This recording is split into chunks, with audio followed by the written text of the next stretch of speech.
A continuación, entonces, tendremos nuestra primera conferencia que se titula Dirección Estratégica en Organizaciones Efectivas y que es presentada por el vicerrector económico y de gestión y profesor de la Escuela de Administración de nuestra universidad, señor Patricio Donoso. Bueno, vamos a hablar de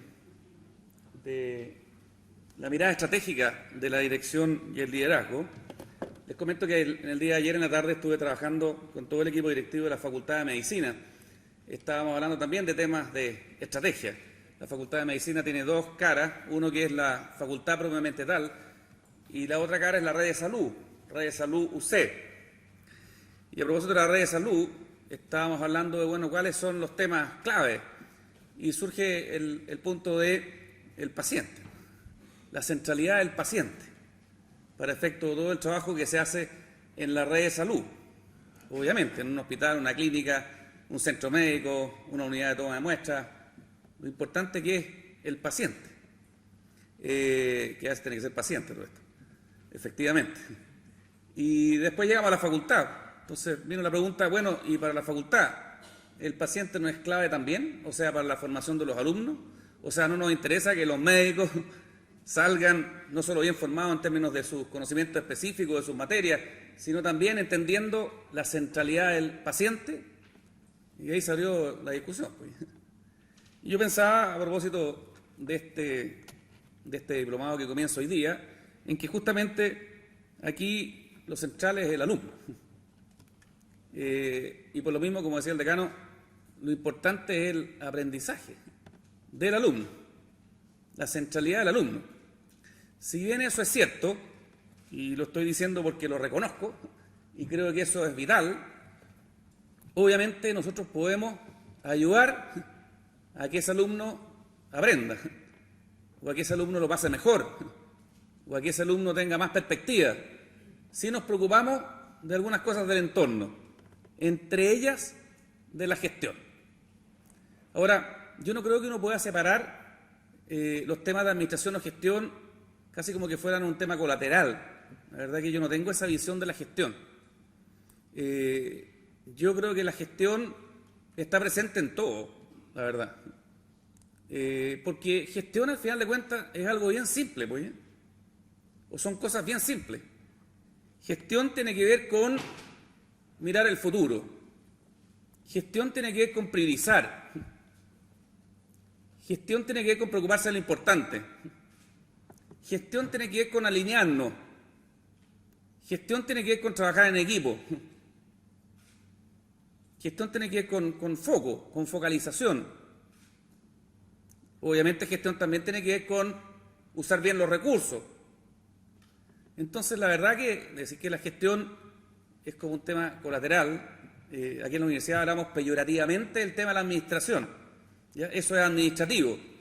Incluso yo mismo le propuse al rector cambiar el nombre de la vicerrectoría de la cual estoy a cargo. Se llamaba Vicerrectoría de Asuntos Económicos y Administrativos.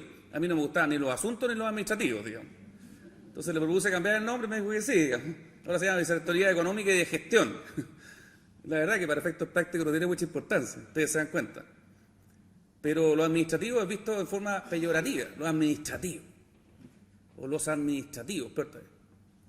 La verdad que administrar es un subgrupo dentro de la gestión. Uno cuando habla de administrar se centra en los recursos, mientras que uno cuando habla de gestionar, primero que nada piensa en objetivos, después llega a los recursos, pero antes que nada piensa en los objetivos. Así que gestión es más que administración, digámoslo así. Pero todos hacemos gestión, pues el profesor adentro de la clase, ¿acaso no gestiona su curso? ¿Acaso no tiene que planificar, por ejemplo, lo que va a hacer? ¿No tiene que decidir cómo va a usar el tiempo? ¿Cómo va a usar los, comillas, recursos instruccionales? ¿No tiene que trabajar o tratar de fomentar el trabajo colaborativo entre los alumnos? Como dice un profesor muy amigo mío, que ahí quizás está la base de muchas mejoras, lograr que los alumnos colaboren entre sí. ¿No tiene que ver con quizás motivar, por no decir incentivar, a que los alumnos hagan bien su trabajo? ¿No tiene que ver con evaluarlo? ¿No tiene que ver con mejorar? La gestión habla de esas mismas cosas, la verdad. Así que yo pienso que están completamente entrelazadas lo que es la tarea más propia de una escuela, de un colegio, que es el aprendizaje de los alumnos, la formación de los alumnos, con lo que son las tareas de gestión. Valga eso como introducción. ¿Por qué la dirección y el liderazgo? Bueno, como decía el decano, hay diversos estudios que muestran que, si bien es cierto que la condición socioeconómica de los alumnos, y también es cierto que las políticas gubernamentales son fundamentales para poder mejorar la educación, también hay otros dos aspectos que son claves. ¿Cuál es el orden de esto? Eso se discute en la literatura, de hecho. El que gana todo esto es la condición socioeconómica de los alumnos, como más relevante para definir el aprendizaje de los alumnos. Pero la efectividad de las prácticas pedagógicas en la sala de clase, y lo voy a poner en términos de mi área, o sea, la forma en que gestionamos la clase o que hacemos nuestro trabajo al interior de la clase, es una de las dos tareas fundamentales para lograr el aprendizaje de los niños. Y la segunda es la gestión y el clima cultural de las escuelas. Claro, porque si bien sabemos que lo más importante ocurre dentro de la clase, efectivamente si los profesores están todos peleados, si no tenemos buenos vínculos con los apoderados, con la comunidad, si estamos a punto de quebrar, si nadie llega porque no sabemos promocionar bien las virtudes que tenemos como escuela o como colegio, entonces, bueno, ¿de qué hablamos? De tratar de hacerlo bien dentro de la clase, digamos. Entonces son dos grandes tareas, efectivamente, hacerlo bien adentro de la clase y lograr que la escuela o el colegio funcione bien, digámoslo así. Lo que yo voy a hablar tiene más que ver con lo segundo que con lo primero. Me gustaría hablar de lo primero, pero en realidad ahora voy a hablar de lo segundo. Estas son condiciones básicas para el aprendizaje de los niños. Insisto que eso lo dicen los estudios, no lo digo yo.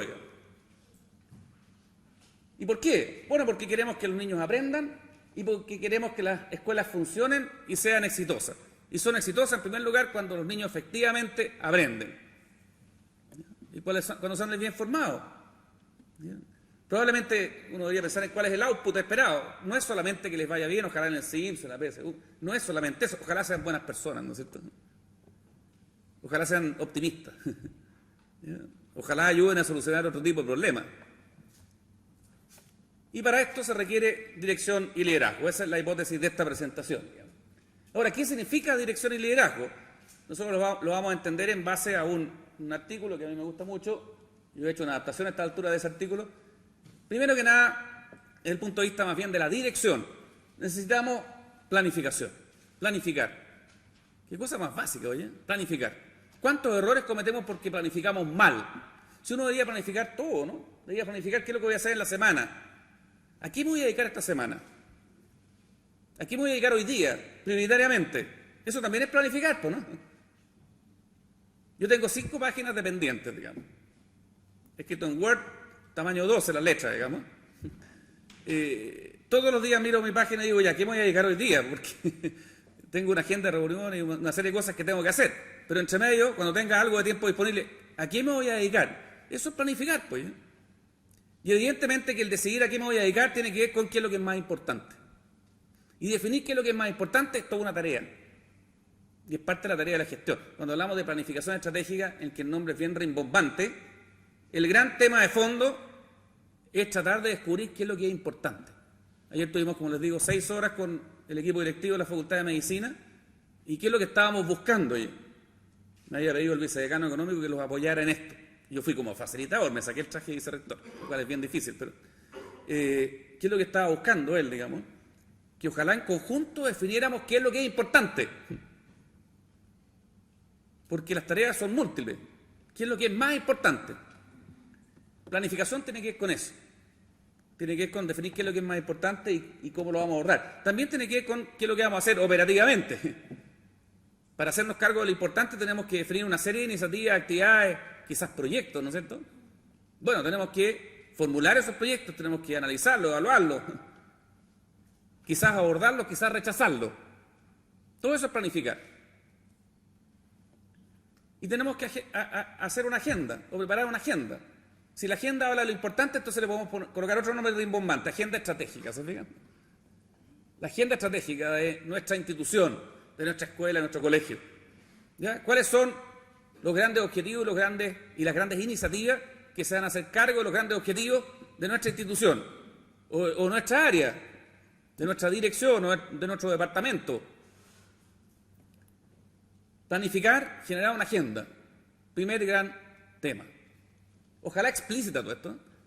A veces hablamos mucho, discutimos mucho. Yo ayer les decía a mis amigos los doctores, les decía, miren, llevamos un año hablando de que tenemos que hacernos cargo de un tema que se nos viene encima, y que es cómo vamos a acreditar a los doctores que no son de nuestra red y que los necesitamos para que atiendan en nuestra red. ¿Ok? Y claro, hay criterios de acreditación, pero ese no es el problema. El problema es cuando un centro médico X o una clínica X vinculada con nosotros necesita un cirujano cardiovascular infantil, urgente, porque tiene demandas de personas, de pacientes que lo requieren, y no tenemos los cirujanos cardiovasculares infantiles. Entonces los pide y le llega al comité de acreditación. Y el comité de acreditación tiene definidos los criterios para ofrecer un cirujano cardiovascular infantil. Pero el problema no son los criterios.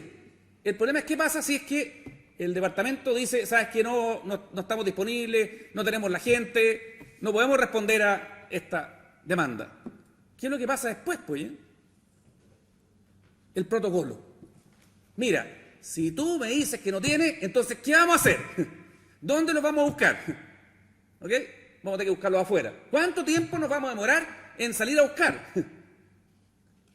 ¿Qué pasa si entramos en conflicto? A ti no te gusta el que yo te propongo, dado que tú no me lo propusiste. Bueno, si entramos en conflicto, tendrá que haber alguien que decida el conflicto, ¿no es cierto? Arbitraje se llama eso. Alguien tendrá que arbitrar, digamos. ¿Y qué pasa si el árbitro de primera instancia no funciona? Bueno, iremos a un árbitro de segunda instancia. Pero si no tenemos todo eso definido, ahí ¿qué es lo que pasa? El que necesitó a ese cirujano cardiovascular infantil no lo tuvo. Y el que lo podía haber previsto no lo proveyó, ni se preocupó. Entonces, efectivamente, la agenda tiene que ver con eso, con explicitar la forma en que vamos a funcionar. Yo les hablaba de un protocolo en ese caso, pero una agenda es parecido a eso. Ya cuando lo escribimos, ya avanzamos. Organización, redes de apoyo. Evidentemente no me basta con un plan, no me basta con definir a dónde voy, qué es lo que tengo que hacer. La segunda pregunta es quién lo va a hacer. Y ahí llegamos a la organización. La organización, en primer lugar, es eso. ¿Quién va a hacer la pega que he definido que tengo que hacer? ¿Cómo conviene organizarme para poder acometer lo que tengo que acometer? Red de apoyo es, bueno, quizás no puedo hacerlo solo, quizás me tengo que apoyar en otro, quizás hay parte del trabajo que tengo que hacer que se lo tengo que encomendar a otros. Red de apoyo. Específicamente, ¿quién va a hacer el trabajo? Hay un tema clave, creo yo, para poder administrar proyectos o planes, que es tener la gente. Pues. Parte de la tarea de la dirección consiste en tener a aquel que va a asumir bien la responsabilidad. ¿Quién va a hacer la pega? Napoleón es el que decía, mira, asígnale la pega al que tenga más pega. Probablemente el que lo va a hacer mejor, digamos. Esto lleva a una situación bien esquizofrénica, digamos, porque aquellos que tienen mucha pega van a tener cada vez más pega y el resto va a tener cada vez menos pega. Bueno, eso es un problema. Pero quizás Napoleón tenía razón, ¿no? Tenía harta razón, ¿no? Ejecución y seguimiento. Ok, tengo el plan, tengo la agenda, tengo la organización, tengo los apoyos. ¿Qué es lo que viene a continuación? Hacer la pega. A mí me mandan mail, me llegan varios mails, me llegan muchos mails, me llegan varios mails en que me dicen, estoy preocupado por lo que está pasando. ¿Ya? Cada vez más preocupado. Y el mail que yo mando de vuelta es, perfecto, ahora ocúpate. O sea, del preocupado a lo ocupado. Es re fácil decir que uno está preocupado. Somos re buenos en Chile para decir que estamos preocupados. Somos menos buenos para decir que nos vamos a ocupar de la preocupación. Hacer la pega. Ejecución. Dice que es mucho más difícil ejecutar que definir lo que hay que hacer. Yo creo que es cierto. Y seguimiento. Ya, nos vamos a ocupar. Alguien se va a ocupar. Perfecto. Bueno, ¿se ocupó o no se ocupó? Y sucede que no todos se ocupan. Por tanto, tengo que evaluar. ¿Hicimos todas las cosas importantes que dijimos que íbamos a tener que hacer o no? Evidentemente que el seguimiento se facilita cuando tenemos claras las prioridades. Yo el primer seguimiento que debería hacer es de lo importante. Obvio, ¿no es cierto? Lo cual amerita tener claro qué es lo que es importante, como decíamos hace algún rato. Pero tengo que seguir, tengo que hacer seguimiento, evaluar, en definitiva. Todo esto que lo estoy poniendo en simple, si ustedes quieren, ¿a qué es lo que nos debería llevar? O sea, ¿cuál es el resultado esperado? Predicción, orden. Cierto grado de predicción. O sea, ok, si yo hago todo esto, si yo planifico, si yo me organizo, ya, si tengo la gente, si hago seguimiento, ¿a qué es lo que debería llegar? Debería llegar a algo relativamente preestablecible, predictible. Debería poder imaginarme cuál es el resultado. Y un cierto grado de orden en todo lo anterior, digamos. Es decir, debería poder generar la capacidad de lograr resultados consistentes. O sea, el gran objetivo de toda esta instrumentación de la dirección es la consistencia en los resultados. Esto no garantiza, obviamente, pero ayuda. Ahora, esto no es suficiente. Yo puedo tener todo este aparataje bien formulado, todo muy bien formulado, ¿ya? Y con la aspiración de lograr resultados consistentes. Y aún así mi organización puede estar, voy a usar un término feo, achanchada. ¿Cuántas organizaciones achanchadas tenemos? Incluso aquí dentro de la universidad tengo que decirlo, según mi punto de vista. Esto fue poco político, pero en fin. Le dije a una unidad una vez, ustedes están achanchados, y se enojaron, olvídense cómo se enojaron. Digo. Achanchados, ¿cómo vos, pues? ¿Cómo? ¿Ya? La comodidad surge por distintas cosas. Surge porque, mira, yo vivo razonable, ¿ya? O sea, tengo lo suficiente, vivo tranquilo, tengo tiempo para pasarlo bien, no sé, ya logré lo que tenía que lograr. Hay muchas razones para la comodidad. Además, está decir que ganar demasiado también ayuda a la comodidad. Es cierto, ¿no? Hay gente que dice, mira, es mejor estar con hambre, digamos, la gente con hambre está dispuesta a sacrificarse más, digamos. Ahora, esa es una mirada perversa, digamos, la que estoy diciendo, por razones obvias, digamos. Es bien perverso eso, pero en fin. Pero efectivamente, esto es una parte de la tarea y puede no ser suficiente. Porque la otra parte de la tarea es el liderazgo. El liderazgo. ¿Y el liderazgo qué es lo que busca, en definitiva? Bueno, visión, disposición, sueños, pues, ¿ya? El liderazgo busca soñar, en primer lugar. Es difícil que alguien que no tenga liderazgo sea capaz de embarcarme en un sueño, porque no lo voy a creer, ¿no es cierto? Y una parte importante de nuestra tarea de gestión tiene que ver con eso, con aprender a soñar, o con inventarnos los sueños, en definitiva. ¿El sueño de qué? El sueño de ser mejor, el sueño de ser santo, diríamos en esta casa de estudio. El sueño de, no sé, de cambiar el país, el sueño de cambiar el barrio, el sueño de cambiar las relaciones con nuestra comunidad, el sueño de que nuestros niños sean felices, ¿o no? Sueño. Y disposición para hacerlo. Alineamiento. Me parece que es una presentación anterior, pero bueno, mala pata. Había cambiado la presentación, pero en fin. Alineamiento. ¿Qué significa el alineamiento? Bueno, que todos estemos ordenados hacia las cosas importantes. Que todos sepamos qué es lo que es importante. El alineamiento exige comunicación. Comunicación. Sueño, el primer tema. El segundo tema, comunicación. O sea, yo que saco con soñar o aspirar a ciertas cosas si no soy capaz de transmitirlas, pues, ¿eh? La comunicación. Yo con el rector acá he aprendido mucho de comunicación. He aprendido mucho de liderazgo, trabajo en equipo, comunicación. Tres habilidades que nosotros llamamos soft a todo esto, ¿eh? No son nada de soft, tengo que decirles.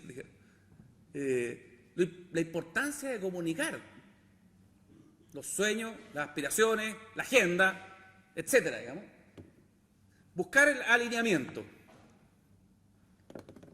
Motivación, inspiración. Los autores de este artículo, que insisto, yo lo estoy adaptando aquí un poquito, hablan de la capacidad de energizar a la gente, a las personas. Energizar a mi grupo de trabajo. Darle energía. Eso tiene que ver con motivación.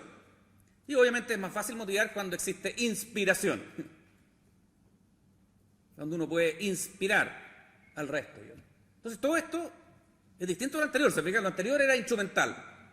¿Ya? Esto tiene que ver con aspectos más, no sé, pues de base, de fundamento. Tiene que ver con las condiciones que vamos a llamar de liderazgo. Y efectivamente, ¿qué es lo que uno busca ahí? Bueno, Una forma de verlo es que uno busca producir cambio. Es muy difícil que lo anterior, lo que mirábamos acá, produzca cambio. Genera resultados consistentes. Pero si yo quiero elevar a la organización, llevarla a un nuevo estado de desarrollo, modificar cosas que quiero o necesito modificar, entonces necesito esto de acá. Inspiración, motivación, energía, etc. Las dos cosas son necesarias. Si yo tengo solamente lo de la derecha, puedo ir entusiasmadamente al descalabro. Claro, puede llevar el liderazgo, un liderazgo falto de dirección, digamos, falto de orientación, me puede llevar al borde del barranco y nos caemos todos al barranco, digamos. Al revés, si yo no tengo suficiente liderazgo, puede que no llegue ni siquiera al borde del barranco, digamos. Peor todavía, digamos. Necesitamos los dos grandes elementos de la gestión, una mirada dura o instrumental, si ustedes quieren, y una mirada un poco más blanda que habla de el liderazgo. En esencia, eso es lo que es el liderazgo. Ahora, ¿qué es lo que es estrategia? Voy a hacerlo bien corto, digamos. ¿Qué es lo que es estrategia? Algunos elementos que considera. Primero, largo plazo. La estrategia habla de largo plazo. Yo no puedo estar hablando de estrategia para la próxima semana. O sea, sería absurdo, ¿no es cierto? Intrínseco al concepto de estrategia es la mirada de largo plazo. Y hay que definir qué es lo que es largo plazo. Depende el largo plazo, depende de las organizaciones. Serán 5 años, serán 7 años, para un país quizás serán 20 años, no sé. El largo plazo, una mirada que trasciende el corto plazo. Los escenarios, tanto del entorno como de la red interna. Obviamente lo que yo quiero hacer tiene que ser contrastado con lo que yo puedo hacer, ¿no es cierto? Y lo que yo puedo hacer tiene que ver con lo que está pasando en el entorno y tiene que ver con lo que está pasando al interior de la organización. Esta es la mirada del diagnóstico. Es importante tenerla, por cierto, sin quedarse en él, digamos. Hay otra frase célebre que habla de que mucho análisis, ten cuidado con mucho análisis que te puede llevar a la parálisis, digamos. ¿Cuántas veces que nos quedamos en el diagnóstico? Y tenemos cientos de diagnósticos y ahí estamos. No pasamos al pronóstico y no pasamos a la acción que viene después del diagnóstico. Bueno, planteamiento estratégico. Esta es como la esencia de la estrategia. En un entorno competitivo, el planteamiento estratégico define la forma de competir. O sea, si yo tengo competencia, si estamos en una zona donde hay varias escuelas y los apoderados pueden decidir llevar a sus niños a cualquiera de ellas y son similares, digámoslo así, en términos de, no sé, de matrículas que cobran o cosas como esas, entonces, por alguna razón, van a decidir ir a una escuela y no a otra, ¿o no? Por alguna razón. Y eso tiene que ver con esto. Tiene que ver con la forma en que esas personas que tienen que decidir interpretan las diferencias. Aquí la palabra clave es diferenciación. ¿Por qué voy a elegir a A o por qué voy a elegir a B? Y obviamente la diferencia se construye sobre diferentes bases. Hay gente que puede que decía o elija por la infraestructura. Bueno, es una diferencia precaria, pero... O porque conoce al grupo de profesores. O porque sabe que hay una directora o un director estrella. O porque ve el plan, no sé, el plan de estudios que va más allá de los planes básicos que define el ministerio. Los ayornamientos, digamos, los adicionales. O porque ve que los niños están contentos. Bueno, por alguna razón, esos, ¿cómo se llama?, apoderados van a sentirse atraídos por esas escuelas o colegios y no por otras, digamos. Eso tiene que ver con la forma de competir. Y esto no es puro posicionamiento, es cierto que el marketing ayuda. Obviamente, si yo coloco carteles y coloco un aviso en el periódico, en el diario de la zona y coloco un aviso en la radio, y ese aviso o esa publicidad dice que yo soy tan bueno, puede que algunos me crean, digamos. Es cierto. Pero es mucho más potente, mucho más fuerte, cuando en realidad la diferencia es de fundamento, no es solo generada por el marketing. No estoy descartando el marketing, pero creo que no es suficiente, obviamente. Necesario, pero no suficiente, diríamos. Aspiraciones y preocupaciones, obviamente que los escenarios, el planteamiento estratégico parte por conocer a la competencia también. O sea, ¿qué es lo que están haciendo esos colegios, esas escuelas de los alrededores, los que compiten conmigo? ¿Y qué es lo que están pensando hacer, digamos? Sería bien absurdo que yo no conociera qué es lo que está pasando con mis, comillas, competidores, digamos, si es que los tengo, digamos. Y aunque no los tenga, siempre tenemos algún grado de competencia. Yo hago clases en la Academia de Ciencias Policiales, en la Academia Superior de Ciencias Policiales, y en la primera sesión tengo un grupo de oficiales y carabineros, y en la primera sesión les pregunto, ¿ustedes tienen competidores? Inmediatamente me dicen, sí, la PDI. No, pues les digo yo. Nada que ver, si por ley está definido un rol distinto entre la PDI y Carabineros. Sí, pero es que tenemos alguna área grises. Bueno, pues las áreas grises no definen que ustedes son competidores, ustedes son complementadores. Entonces, segunda respuesta que me dan, los guardias de seguridad. No, pues les digo yo, si ¿quién supervisa a los guardias de seguridad? Nosotros. Entonces, no, son supervisados por ustedes, no son competidores de ustedes, ellos no pueden hacer la pega a ustedes. El orden de la seguridad de esta nación está radicado en Carabineros, en realidad, sí. Entonces ahí me quedan mirando con cara, bueno, ¿y qué competidores tenemos? El resto del sector público, pues les digo yo. Ustedes compiten con los hospitales, ustedes compiten con las escuelas. ¿Compiten por qué? Compiten por recursos. O sea, si yo sé que Carabineros lo hace mal, ¿qué es lo que voy a decir? No le paso recursos, se los paso a otros. Es una competencia comilla, no es que en realidad estén compitiendo. Bueno, en la oficina de Rosana Costa, la directora de presupuesto de la Nación, créanme que hay una competencia en ese sentido. Obviamente es un problema del país en la seguridad, digamos. El país va a estar dispuesto, y el gobierno va a interpretar eso, supongo, el sector político lo va a interpretar, le va a dar más recursos a Carabineros, pero va a entrar en competencia con alguien, si los recursos son escasos, ¿no es cierto? Parte de nuestro problema es ese, que los recursos no abundan, o a ustedes les abundan los recursos. Díganme ustedes. ¿Hay alguien aquí en la sala que le abundan los recursos, que le sobran recursos? Que levante la mano, por favor. Para que le pidamos apoyo, digamos. No abundan los recursos. Nuestro gran problema es que tenemos recursos escasos, incluso como país, digamos. Por tanto, tenemos que decidir a dónde los ocupamos, ¿no? Parte de nuestra tarea es esa, digamos. Las aspiraciones y las preocupaciones justamente lo que buscan es levantar eso. ¿A qué aspiramos? ¿Qué es lo que queremos ser? Ahí están los sueños. La visión, cuando hablamos de visión, por ejemplo, esa es una declaración aspiracional. Las preocupaciones hay que definirlas entre las grandes las grandes y las pequeñas preocupaciones. ¿Pues? Las preocupaciones más grandes típicamente toman la forma de dilemas. Un dilema es, yo puedo hacer A o puedo hacer B. Y son cosas muy, muy distintas para la organización. Y esto es re fácil a todo esto para poder hacer un diagnóstico rápido. Ayer yo con los médicos, como teníamos solamente 4 a 5 horas, fueron 6 al final, yo les dije, no alcanzamos a hacer mucho, así que hablemos de preocupaciones. Pero dígame las preocupaciones clave. Vamos a las preocupaciones clave. Y nos concentramos en eso. Y todo lo que no era clave lo íbamos descartando. ¿Cuáles son las principales preocupaciones? Y díganlo en términos de, ¿me preocupa qué? Me preocupa que nuestra facultad no sé qué. Me preocupa que la red de salud no sé qué. Cada uno tiene que hacerse cargo de sus preocupaciones. Segmentación y propuesta de valor. El decano hablaba algo de esto. Obviamente tenemos que interpretar cuáles son los segmentos a los que nos debemos. Aquí en la universidad, por ejemplo, un segmento clave son nuestros alumnos, lógico. Pero también son bien importantes las instituciones, las organizaciones, las empresas que van a contratar a nuestros alumnos. Deberían ser un foco de atención, pues. ¿Qué sacamos con formar también a los alumnos si no hay nadie que esté dispuesto a contratarlos, digamos? Entonces tenemos otro segmento que son, no sé, pues los empleadores, llamémoslo así.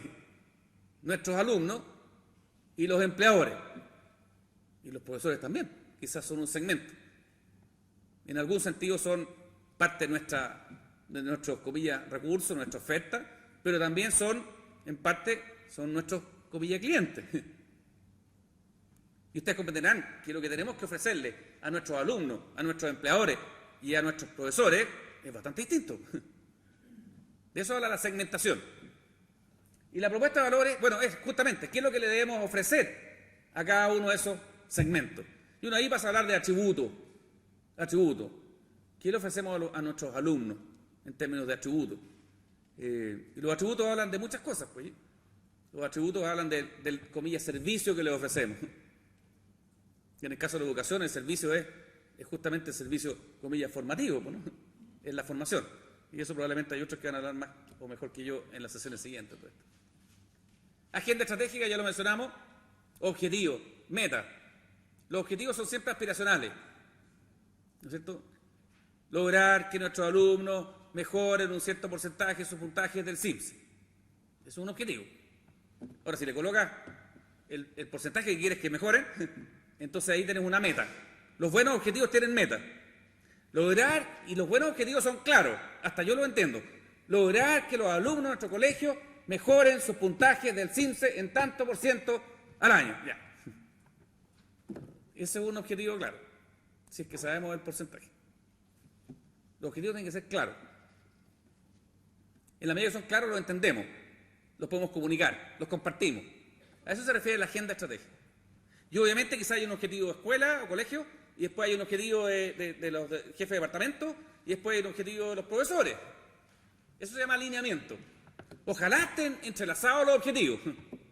¿Qué tienes que hacer tú para colaborar con los objetivos de tu departamento? ¿O qué tiene que hacer el departamento para colaborar con los objetivos de la escuela? Etcétera. Y esquemas de seguimiento y mejoramiento, como decíamos recién. ¿Qué pasa si nos fue mal, pues? ¿Por qué nos fue mal? ¿Qué es lo que nos faltó, digamos? Y una vez que sabemos por qué nos fue mal, qué es lo que nos faltó, qué falló, entonces recién podemos hablar de mejoramiento. ¿Cómo mejorar?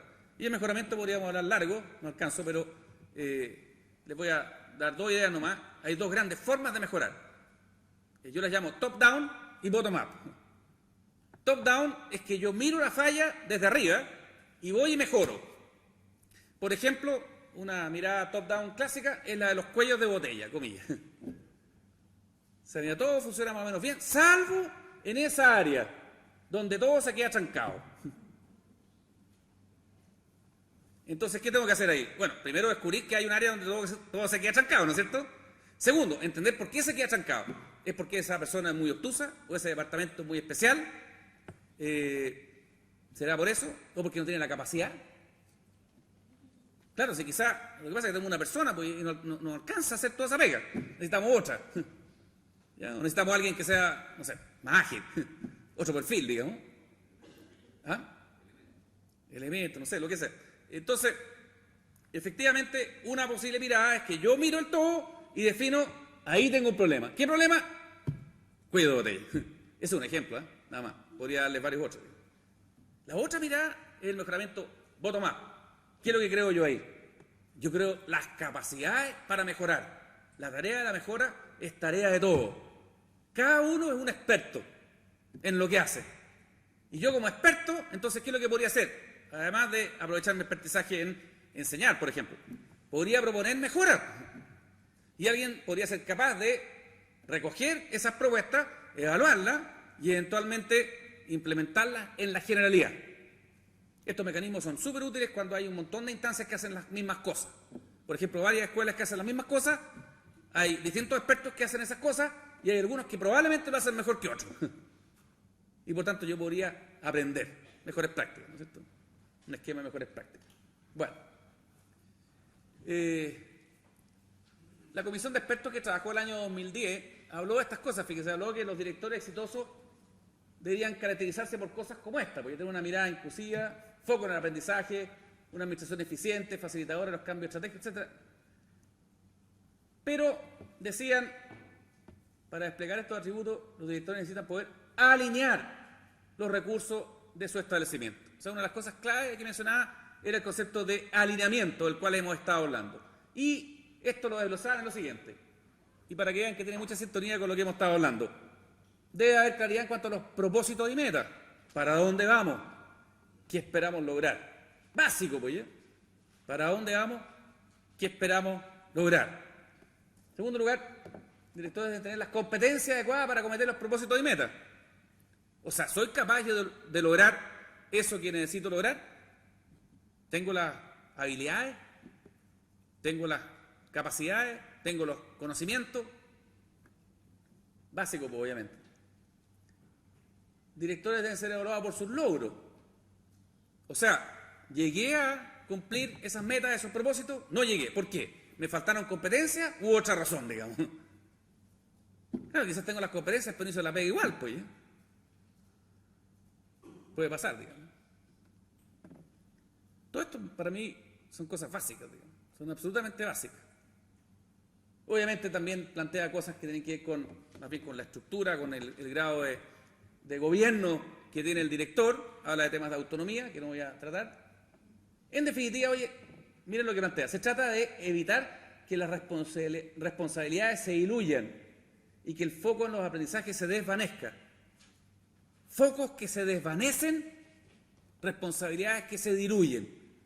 Yo creo que en el campo de la gestión estamos llenos de esto. Focos que no son tales, porque ustedes comprenderán que un foco que se desvanece no es un foco, es poco foco, digamos. Y responsabilidades que se diluyen no son responsabilidades. Foco, responsabilidad. Obviamente se ha trabajado, competencias directivas requeridas, no voy a entrar en detalle, después tienen esta presentación, establecer dirección, desarrollar a las personas, lo mencionaba el decano, de hecho, rediseñar la organización, gestionar el programa de enseñanza, como grandes competencias a desarrollar. Y esto me recordó un paper de Harvard del profesor Andreas Pearson, en que él habla cuáles son las grandes condiciones para la alta dirección, para la gerencia general, si ustedes quieren. Y él menciona 3 grandes mundos, o 3 grandes objetivos: establecer dirección, construir habilidades para el largo plazo y lograr los resultados. ¿Ok? Establecer dirección. ¿A dónde queremos llegar como escuela, como colegio? Lograr resultados. ¿Cómo nos va a ir en el CIMSE? ¿Cuán contentos van a salir nuestros alumnos? ¿Cuán buenas personas van a ser nuestros alumnos? Construir habilidades de largo plazo.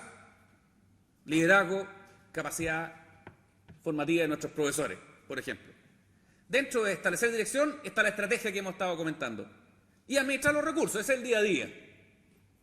Eso nos va a ayudar a establecer la dirección. Claro, si yo no tengo un presupuesto, o si yo hice mal el presupuesto, bueno, quizás no voy a lograr llegar a donde quise o quiero llegar. Construir la organización, bueno, ¿quién se va a hacer cargo de lograr los resultados de corto plazo? Administrar la operación, bueno, el día a día, el día a día. Pero entre medio de eso, fíjese usted, una tarea que también es tarea de la dirección: formar el ambiente de trabajo. El principal responsable del clima en la organización, la escuela, el colegio, es el director. Aquí en la universidad sería el decano, bueno, el rector, digo, también. El principal responsable del clima. O sea, si la cuestión está mal, digamos, si la gente están todos peleados, todos pelean uno a otro, cosas como esas, que no ocurren en la organización de ustedes, pero que en otras partes sí ocurren, el principal responsable es el director. Crear el ambiente de trabajo. Y en segundo lugar, desarrollar a las personas. Hay organizaciones que son muy tristes hoy, porque el que está arriba no quiere que se desarrollen los de abajo para que no le hagan sombra. Eso es triste, ¿no es cierto? Eso es súper triste, ¿no? Y lo único que muestra es que el que está arriba no tiene suficiente liderazgo. ¿Qué quieren que les diga? Porque el líder tiene que ser un Jedi, pues. O Jedi, no sé cómo se dice. Jedi, ya. Se tiene que creer que es capaz de cambiar el mundo, pues. Tiene que creerse el cuento. Bueno, para terminar, ya estoy en la hora. Y después de todo lo anterior, oye, ¿qué? 1, mucha esperanza, oye. Yo creo que el optimismo, oye, ayuda mucho. Ayuda mucho. Nosotros tenemos reuniones complejas. El año pasado fue un año complejo, ustedes saben, en el mundo de la educación. Fue muy complejo. Nosotros tuvimos el doble pega a la normal, creo yo, producto de la complejidad del entorno, digamos. Y vivimos momentos difíciles. Aunque esta universidad efectivamente es mucho más estable, tranquila y fue menos que en otras partes, digamos, pero tuvimos momentos complejos. Pero siempre estaba la esperanza, ¿pues? O sea, esto va a pasar, van a haber cosas mejores. ¿Ya? Hay temas que van más allá. Hay cosas buenas que surgen de toda esta situación de las cuales tenemos que hacernos cargo. La mirada positiva, pues, la mirada optimista. Nos cuesta poco porque aquí en Chile, ustedes comprenderán, no sé si están de acuerdo conmigo, pero somos un poquito depresivos, digamos. Colectivamente me refiero, no individualmente. Somos colectivamente depresivos. No sé si será el clima, será aquí, es que estamos tan lejos, ahí somos un país tan angosto. Habrán algunas razones que explican, pero yo creo que si hubiéramos de medir colectivamente nuestro nivel de depresión, nos saldríamos muy bien, digamos. Entonces, ¿cómo salirse de eso? Oye? Siendo optimistas, teniendo esperanza. De más está decirlo que para nosotros que estamos en esta casa de estudio, ya esta Universidad Católica, el tema de la esperanza es clave, digamos. Si a mí me preguntan de todas las características de una Universidad Católica, el sello de una Universidad Católica, ¿qué es lo que queríamos tener? Esperanza. Por razones obvias, digamos. 2, perseverancia. Claro, las cosas no se logran de un día para otro, pues. Hay problemas. Ser perseverante. Nos cuesta a veces ser perseverantes, tienen que hablar los jóvenes, digamos, y desechan inmediatamente. Algunos, no todos. Pero la perseverancia puede ser agotadora, digamos. Puede ser frustrante. Pero ser perseverante es parte de nuestra tarea. Y por último, y creo que no por eso menos importante, coraje. Si hay una característica que tiene un líder, oye, es coraje. ¿Y qué significa coraje? La capacidad para tomar decisiones difíciles. Pues. La capacidad para decirle a la gente de frente lo que están haciendo mal. ¿No es cierto? La capacidad para estar disponible, sabiendo que uno va a salir en parte perjudicado. Coraje. Creo que tenemos una gran tarea, si es que estamos involucrados en una actividad de dirección, de generar esperanza, de ser muy perseverante y de tener el coraje suficiente, que la tarea nos impone. Muchas gracias.